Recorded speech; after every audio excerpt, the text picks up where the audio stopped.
اعوذ باللہ من الشیطان الرجیم بسم اللہ الرحمن الرحیم۔ ڈیئر اسٹوڈنٹس، السلام علیکم۔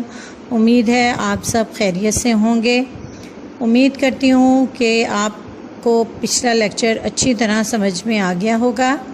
آج ہم اپنے لیکچر نمبر 3 کا آغاز کرتے ہیں۔ یہ لیکچر آپ کے اسی سبق یعنی مرزا محمد سعید کے مشقی سوالات اور پیراگراف کی تشریح پر مشتمل ہے۔ ڈیئر اسٹوڈنٹس، آپ سب لوگ اپنے کتابوں کا صفحہ نمبر 17 کھولیں۔ سوالات تحریر کیے گئے ہیں، سلائیڈ پر آپ ان کے جوابات دیکھ رہے ہیں۔ اب ہم ایک ایک کر کے سوالات اور ان کے جوابات کرتے ہیں۔ سوال نمبر 1، مرزا محمد سعید کس لیے لکھتے تھے؟ اس کا جواب ہے کام کرتے تھے اپنی تسکین کے لیے۔ فرمائشی کام انہوں نے ساری عمر نہیں کیا۔ میں پہلے بھی آپ کو بتا چکی ہوں کہ فرمائشی کام کا مطلب ہے کسی کے کہنے پر کوئی کام کرنا۔ سوال نمبر 2، لاہور کے پبلشروں کے ساتھ مرزا صاحب کا رویہ کیسا تھا؟ اس کا جواب ہے لاہور کے پبلشر یہ سمجھتے تھے کہ کسی کو بھی پیسہ دے کر ناول لکھوا لیں گے۔ مرزا صاحب کو ان کا یہ رویہ پسند نہ تھا، اس لیے وہ لاہور کے پبلشروں کے ساتھ اچھا سلوک نہ کرتے تھے۔ سوال نمبر 3، مرزا صاحب کی مارکۃ الآراء کتاب کا نام اور مرتبہ بیان کیجیے۔ آپ کی مارکۃ الآراء کتاب کا نام مذہب اور باطنیت ہے۔ اس کا مرتبہ یہ ہے کہ اگر اردو کی 100 کتابیں الگ کی جائیں تو یہ کتاب ان میں ضرور شامل ہوگی۔ اگلا سوال ہے مرزا صاحب کی کن 2 قومی شخصیات سے عزیز داری تھی؟ آپ کی سر سید احمد خان اور منشی ذکا اللہ سے عزیز داری تھی۔ اگلا سوال، مرزا صاحب نے کس کالج میں تدریس کے فرائض انجام دیے؟ اس کا جواب ہے آپ نے 2 سال علی گڑھ میں پڑھایا اور اس کے بعد گورنمنٹ کالج لاہور میں انگریزی کے پروفیسر ہو گئے۔ اگلا سوال ہے مرزا صاحب کا سب سے بڑا مشغلہ کیا تھا؟ اس کا جواب ہے آپ کا سب سے بڑا مشغلہ مطالعہ کتب تھا۔ اگلا سوال ہے مصنف کے پروگرام دانشکدہ میں شرکت کی درخواست پر مرزا صاحب نے کیا جواب دیا؟ آپ نے جواب دیا یا آپ نے کہا انسان شہرت کے لیے کام کرتا ہے یا دولت کے لیے؟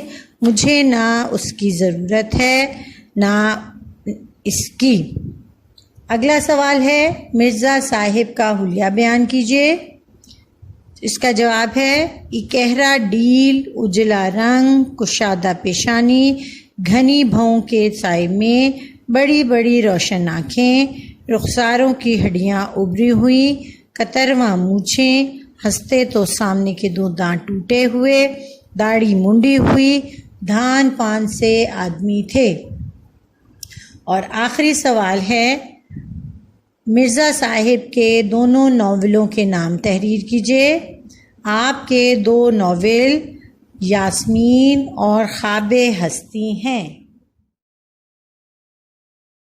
ڈیئر اسٹوڈنٹس، اب آپ پیج نمبر 18 یعنی 18 کھولیں۔ اس میں سوال نمبر 2 ہے پطرس بخاری سے مرزا صاحب کے تعلق کو اپنے الفاظ میں بیان کیجیے۔ اس کا جواب ہے پطرس بخاری نہایت لائق اور غیر معمولی قابلیت کے مالک تھے۔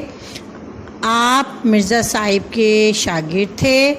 پطرس مرزا صاحب کی علمیت کے سامنے اپنے آپ کو کمتر سمجھتے تھے اور ان کی عزت وائسرائے ہند سے بھی زیادہ کرتے تھے۔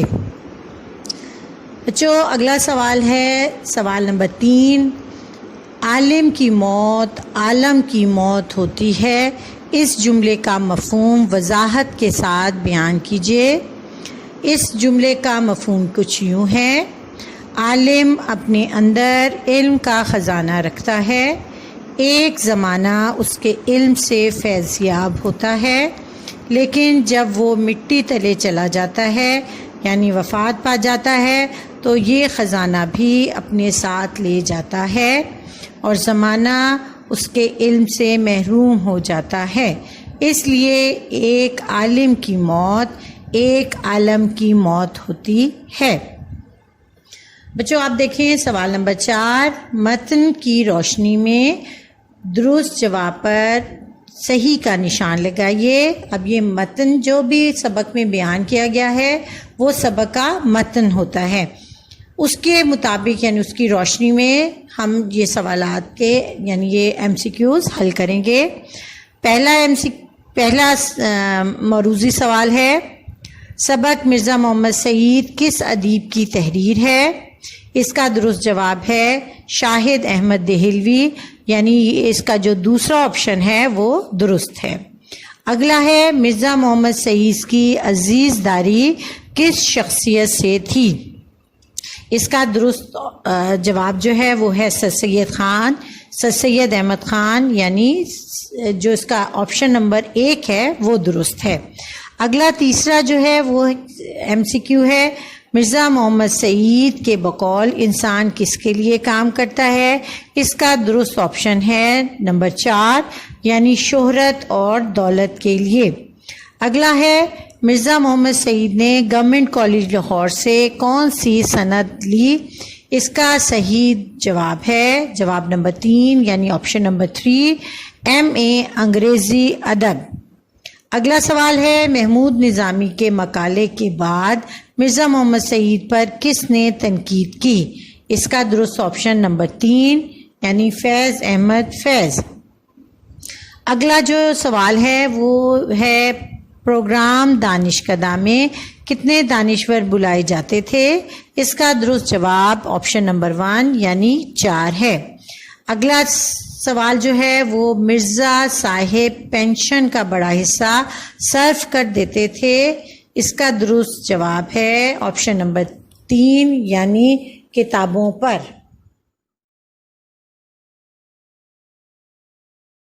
ڈیئر اسٹوڈینٹس، اب آپ اپنی کتاب کا صفحہ نمبر 19 کھولیں۔ یہاں پہلا سوال درج ہے، درج ذیل الفاظ و تراکیب کی وضاحت جملوں میں استعمال کے ذریعے کیجیے۔ الفاظ کے معنی میں آپ کو کروا چکی ہوں، کیونکہ جملے ہمارے سلیبس کا حصہ نہیں ہیں، اس لیے یہ سوال ہمارے سلیبس میں شامل نہیں ہے۔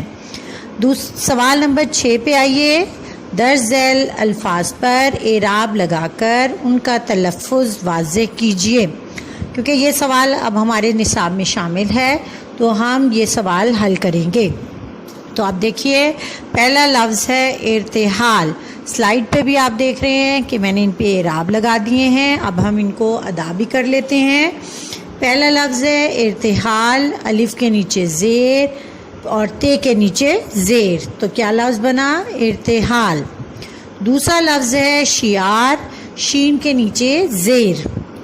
اگلا لفظ ہے متمول، میم کے اوپر پیش، تے کے اوپر زبر، میم کے اوپر پھر زبر، واؤ کے اوپر شد کے ساتھ زیر اور لام، متمول۔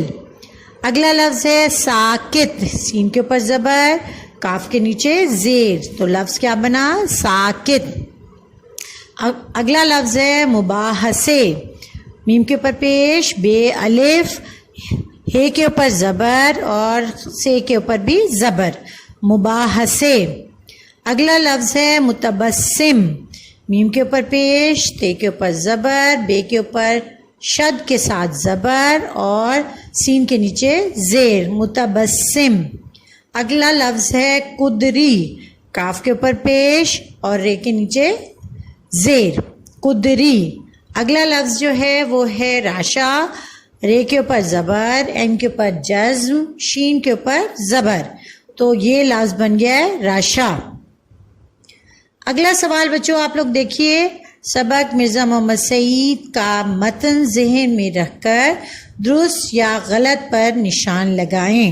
یعنی یہ آپ کو مختلف جملے دیے گئے ہیں، وہ سبق کے مطابق درست ہیں تو اس پہ صحیح کے آگے آپ ٹکا نشان لگائیں گے، اور اگر غلط ہے تو غلط کے آگے۔ تو ہم اب یہ کر لیتے ہیں۔ پہلا ہے، مرزا محمد سعید کی موت کی خبر پڑھ کر دل دھک سے رہ گیا، یہ درست سٹیٹمنٹ یعنی جملہ ہے۔ اگلا ہے مرزا صاحب پبلک پلیٹ فارم پر آنے سے گھبراتے نہیں تھے. یہ غلط ہے، مرزا صاحب گھبراتے تھے. تیسرا جملہ جو ہے وہ ہے مرزا صاحب بڑے ٹھنڈے مزاج کے آدمی تھے. درست ہے. اگلا جملہ جو ہے وہ ہے مرزا صاحب جو کہہ دیتے اس سے کبھی نہ پھرتے تھے. جی بالکل، وہ اپنے بات کے پکے تھے. یہ درست جملہ ہے. اگلا یعنی آخری جملہ ہے مرزا محمد سعید دل کے مریض تھے. یہ غلط جملہ ہے کیونکہ وہ معدے کے مریض تھے. بچوں آپ آگے دیکھ رہے ہیں جملہ اسمیہ اور جملہ فعلیہ.